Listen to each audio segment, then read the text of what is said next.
temporarily able-bodied, middle-class American man. I have all the privilege the society has offered me, and I don't want to give it back.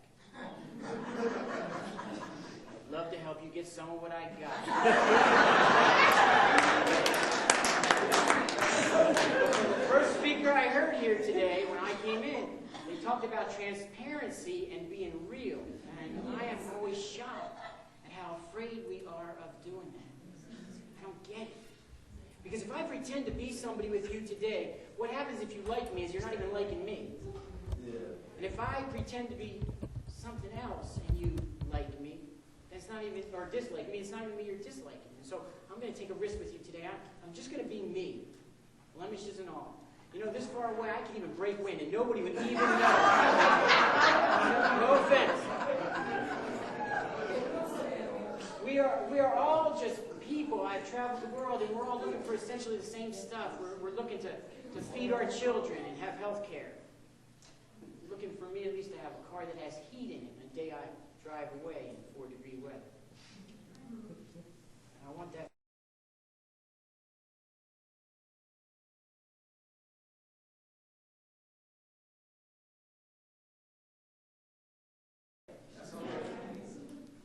So with 5 kids, one of the things that I like to do is, I think wasting money on taking kids out to dinner is crazy if you take all of them. But if you take one, it can be a glorious experience. And so when my oldest daughter, who's now 18, turned 7, I won the coin flip and got to take my daughter out to dinner. And so I took her out to dinner, and I'm a Jew from the East Coast. And I don't know if this is cultural or my family, but we're always trying to get something for free.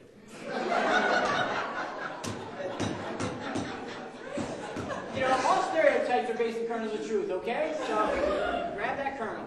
So we're out to dinner, and I whisper to the server, it's her birthday.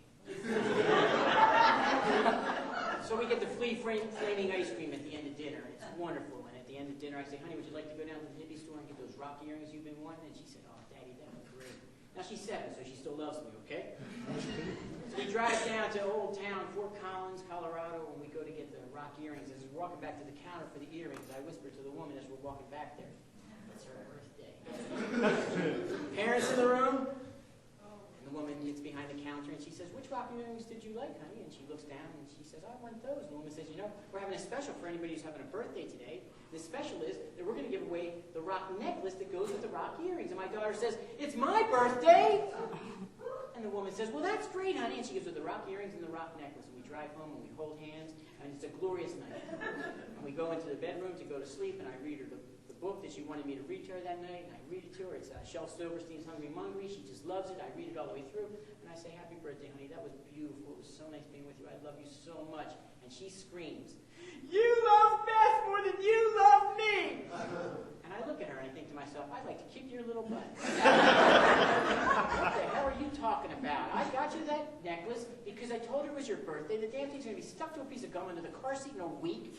You rich little white girl, you should not be screaming to me about your daughter, about my daughter. Now, that's what I thought, but what I said was, you ready to turn me in, weren't you? That's what I thought to myself. But I had a good parenting moment. That's why I hold on to it 11 years later. There aren't that many of them.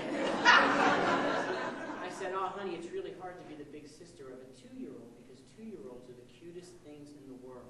And they are. The terrible 2s is ridiculous. It's terrible 1s. 1s are crazy. They got no sense. They go around. You got to follow them. 2-year-olds, you can at least discipline a little bit. So I said to her, it's really hard to be the big sister of a 2-year-old. 2-year-olds are just precious, aren't they? And she screamed louder, which said to me, you got it. You hit it on the head. Because when we tell people things that are true about them that they don't want to hear, they yell loud. You ever talk to somebody who's drunk and say, you're drunk? I ain't drunk!